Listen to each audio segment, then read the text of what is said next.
Movies తీస్తే ఎలా ఉంటుంది అని.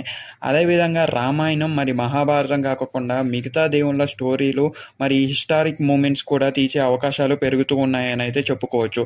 కేవలం ఇది ఒక్క సినిమాతో మారిన కథ అని అయితే చెప్పవచ్చు. అండ్ 100 కోట్లు అంటే మామూలు విషయం అని మీరు అనుకోగలరా? కాదండి. కేవలం పెద్ద పెద్ద సినిమాలు ఉన్నాయి కదా, అవి కూడా పిఆర్ టీమ్స్తో తప్పుగా ప్రమోట్ చేయించుకొని అండ్ పోస్టర్లు వేయించుకుంటున్న రోజులు ఇవి. ఇవన్నీ కూడా దాటుకొని మహా అవతార నరసింహ 100 కోట్లు అంటే it's not a small issue. And దేవుడు తోడు కూడా ఉన్నాడు కాబట్టి ఇలాంటివన్నీ వస్తున్నాయి.